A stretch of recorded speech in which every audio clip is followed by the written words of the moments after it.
Morning বন্ধুরা, চলে আসলাম একটা নতুন ব্লগ নিয়ে। আমি রিঙ্কু। আমার এই রিঙ্কু তুলি ব্লগের চ্যানেলে সবাইকে ওয়েলকাম। আরও একটি বৃষ্টিমুখর সকালে উঠেই এই জায়গাটা একটু গাছের ডালগুলো একটু ছেটে দিলাম। অনেক দিন ধরেই দেওয়া হয় না, একদম সেরকম বিশেষ ফুলও হচ্ছে না, একটু যদি ছেটে দিলে আবার হয়, সেই কারণে আরও ছেটে দেওয়া হলো। এই হচ্ছে আমার গাছের অবস্থা। দু একটা নীল ফুল ফুটে আছে, ওইখানে একটা আছে, আরেকটা কোথায় যেন দেখলাম, এখানে একটা আছে, ওই পাতার ভাঁজে পড়েছে। এই যে, যাই হোক, এখন বাজে সকাল 8:30। এই সময় থেকে তোমাদের ব্লগটা আজকে থেকে শুরু করছি। ইতিমধ্যে হাজব্যান্ড অফিসে যেমন বেরিয়ে গেছে, জামা কাপড় মেলা যাচ্ছে না বাইরে, একদম সব ঘরে শোকানো হচ্ছে।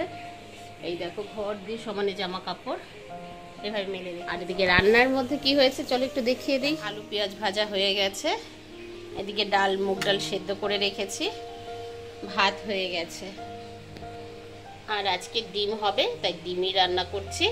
চলো, ডিমের রেসিপি আর সেরকম শেয়ার করব না, কিন্তু কিছু গল্প করব। চলো যাই। যেমন বলে তেমন কাজ, তাই আজকে আর ঠিক করলাম কোনো রান্নার রেসিপি শেয়ার করব না। আজকে একটু তোমাদের সাথে অন্যরকম গল্প করব। এই ব্লগটা বুধবারের, আর গতকাল মঙ্গলবার যখন ও টিউশন পড়তে গেছিল সকালবেলা 7টার দিকে, তখন ও কোচিংয়ে যাওয়ার পরে আমার ছেলের সাইকেলটা চুরি হয়ে গেছে। ভাবতেই পারিনি যে চুরি হবে। সকালবেলা যেমন কোচিংয়ে যাই, পড়তে চলে গেছে, আর তারপরে হঠাৎই আমি অফিসে যাচ্ছি, সেই সময় আমাকে ফোন করে বলছে, মা আমি না আমার সাইকেলটাকে দেখতে পাচ্ছি না। আমি তো টেনশন করেছি, আমি দেখ কোনো বন্ধু বান্ধব হয়তো এদিকে ওদিক লুকিয়ে রেখেছে। তারপর অনেক খোঁজাখুঁজি কিছুতেই আর পেলো না। অবশেষে শুনতে পেলাম সাইকেলটা চুরি হয়ে গেছে। তারপর থেকে ওরও মনটা খারাপ, আমারও মনটা খারাপ। মন খারাপ করে সারাদিন স্কুলেও যায়নি, বাড়িতেই রয়েছে। আর তারপরে রাত্রেবেলা আমি যখন অফিস থেকে ফিরে আসছি, তারপরে লাস্ট অব্দি আমি থানায় যেতে বাধ্য হলাম। থানায় যে একটু ডায়েরি করে এসেছি। কি বলতো, কোনো সময় যদি রাস্তায় দেখতে পাই হঠাৎই, তো তাকে আমি আটকাতে পারবো না। যদি আমার ডায়েরি করা থাকে, তাকে আটকাতে পারবো এবং তারপর পুলিশকেও ইনফর্ম করতে পারবো, তাহলে জিনিসটা একটু সুবিধা হবে। সেই কারণেই আমি থানায় ডায়েরি করতে বাধ্য হলাম। তোমাদের সাথে গল্প করতে করতে আমি কিন্তু অলরেডি নীলকে টিফিনটা দিয়ে আসলাম। দুধ কর্নফ্লেক্স, এটাও সকালে ব্রেকফাস্টে খাচ্ছে। আর তারপরে আমি দিয়ে রান্না বসিয়ে দিয়েছি, ডিমের কারি করব। যারা আমার রেগুলার ব্লগ দেখো তারা হয়তো জানবে, আমি ছেলে যখনই জন্মদিনে কিছু পায় বা পুজোতে কিছু পায়, যেটুকু ওর জন্য কিনে দেওয়ার সেটুকুই কিনে, এক্সেস কিছু কিনি না। আর তারপর যদি টাকাটা থাকে, সেটাকে জমিয়ে আমি কিছু না কিছু কিনে দেই। এই যেমন ধরো, গত বছর পুজোর সময় অনেক টাকা পেয়েছিল, তো কিছু সেট জামা ও নিজে থেকেই কিনেছে, প্রায় 3-4 সেট মতন কিনেছে। ও বলল, মা এই সময় আর এখন কিনবো না, যখন আবার কোনো অনুষ্ঠান আসবে তখন কিনবো, বরঞ্চ তুমি আমাকে এই টাকা দিয়ে আমাকে একটা সাইকেল কিনে দাও। হ্যাঁ, ওই টাকায় পুরোটা হয়নি, আমাকে কিছু ভরতে হয়েছিল, সেই দিয়ে আমি ওকে কিনে দিয়েছি। কাজেই ওর পছন্দের জিনিস একটা চলে গেছে, তো যেমনি ওরও মনটা খারাপ, আমারও মনটা খারাপ। গতকাল যখন সাইকেলটা হারিয়ে গেল, তখন আমি ওর জন্য স্কুলের জন্য টিফিন সমস্ত কিছু করেছিলাম, কিন্তু যেহেতু সাইকেল হারিয়ে গেছে, মনটা ভালো নেই, সেই কারণে আর স্কুলে গেল না। কিন্তু আজকে আর বাড়িতে থাকতে দেব না, আজকে বুধবার, আজকে অবশ্যই স্কুলে পাঠাবো। আসলে বন্ধু বান্ধবদের সাথে কথা বললে মনটা কিছুটা হলেও ভালো হবে, তো সেই কারণেই পাঠিয়ে দিলাম। আর তাই টিফিন রেডি করে ফেললাম। টিফিনে দিলাম রুটি আর আলু পেঁয়াজের ভাজা, এই দিয়ে নীল নিয়ে যাবে স্কুলে। এবং তারপরে সমস্ত কিছু সেরে আমি রেডি হয়ে পড়লাম। সমস্ত কিছু গুছিয়ে নীলকে বুঝিয়ে দিয়ে গেলাম, কারোর সাথে ঝগড়া মারপিট নয়, কোনো গল্প নয়, শুধু তুমি তোমার পড়াশোনার দিকে কনসেন্ট্রেট দাও, এই বুঝিয়ে দিয়ে আমি আমার অফিসের জন্য বেরিয়ে পড়লাম। চলো যাই, না হলে আবার দেরি হয়ে যাবে। অফিস পৌঁছে গেছি, কিন্তু লেট হয়ে যেতে পারি, তাই খুব স্পিডে হাঁটছি। সব দিকে মেনটেন করতে গিয়ে একটু দেরি হয়ে যায়। বিশেষ করে বর্ষার দিনে গাড়ি ঘোড়া খুব কম থাকে, কি আর করা যাবে। চলো যাই, চলো আবার পরে কথা বলবো। ঘরে বসে এই বৃষ্টিটাকে অনুভব করতে খুব ভালো লাগে, কিন্তু আমাদের মতন যাদের ডেইলি বেরোতে হয়, তাদের কোনো সময় বৃষ্টি মাথায় নিয়েই হয়তো সারাদিন ভিজেও যাই, তো এরকম পরিস্থিতিতে আমাদের চলতে হয়।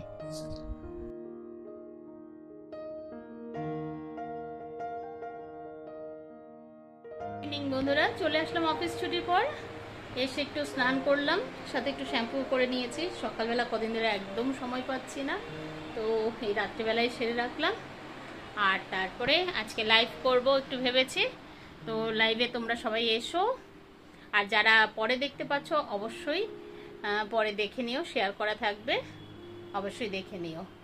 আর এই তো জামা কাপড়ের এই কন্ডিশন, সমস্ত জায়গায় জামা কাপড় ঝুলছে, এগুলো এবার ভাঁজ করব।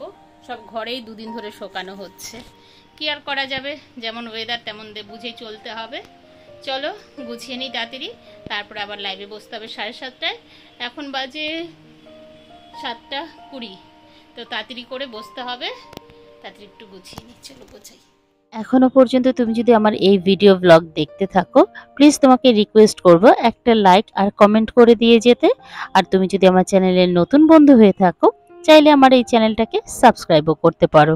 আর তুমি যদি অলরেডি এই কাজটা করেছো, তো তোমাকে অসংখ্য ধন্যবাদ। এইভাবেই তোমরা আমার পাশে থেকো। আর এই দেখো, তোমাদের সাথে গল্প করতে করতে আমার সমস্ত কিন্তু কাজটা করা হয়ে গেল।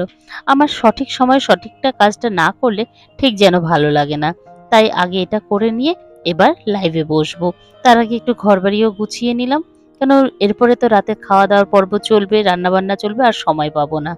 আর তবে লাস্ট অব দি লাইফটা ঠিকঠাকভাবে আজকে করতে পারিনি, প্রচণ্ড নেটওয়ার্ক ইস্যু হচ্ছিল। আসলে এত বৃষ্টি হচ্ছে চারিদিকে, যার ফলে হয়তো ঠিকঠাক মতন করতে পারছিলাম না। কি আর করা যাবে, আধ ঘন্টা 45 মিনিট করে অফ করে দিতে বাধ্য হলাম। আর সেদিন আর ব্লগটা করা হয়নি, কোনো ভিডিও আর করিনি। এটা পরের দিন সন্ধেবেলায় কিছু মশলাপাতি এসেছে, সেগুলোকে রিফিলিং করছি, সাথে একটু ডিপ ক্লিনিংও করব। সকালের দিকে তো কয়েকদিন সময় পাচ্ছি না, সেই কারণেই এখন করব।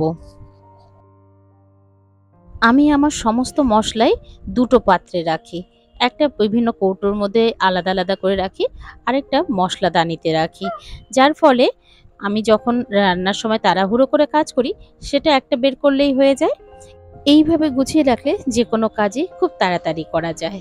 আর তাছাড়া হাতের কাছে একটা পাত্রে সমস্ত কিছু থাকলে দেখবে কাজটা অনেকটা তাড়াতাড়ি হয়।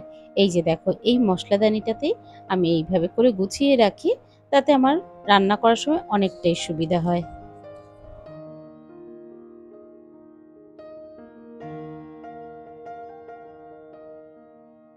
আর এবার যেগুলোতে বেশি করে মশলা রাখি, সেই কৌটোগুলোকে একটু পরিষ্কার করে নেব, ডিপ ক্লিনিং করে নেব। যদিও পুজোর আগে আরেকবার ধোয়া হবে, তো এখন আপাতত যেহেতু রান্নাটা আমার কাছাকাছি কোনো মডেলের কিচেন করা নেই, তো সেই কারণে সব কৌটো কাঠিগুলো সব ওপেনই থাকে, তাই সেগুলোকে গরম জল, সার্ফ এই দিয়েছি, আর একটু খাবার সোডা, এই সমস্ত কিছু দিয়ে ভালো করে মুছে নিলাম। আর এই জায়গাটাতেই রাখা হবে, তো ভাবলাম যখন বের করেছি সবটাই বের করে একবার পরিষ্কার করে মুছে তারপরে এরকম পেপার পেতে আমি তারপরে রাখবো। এইভাবে করেই আমার রান্নাঘরের ছোট্ট রান্নাঘরটিকে গুছিয়ে রাখি আমার সামর্থ্য অনুযায়ী। যদিও আমার ইচ্ছে আছে ইন ফিউচারে এখানে একটু মডেলের কিচেন করব।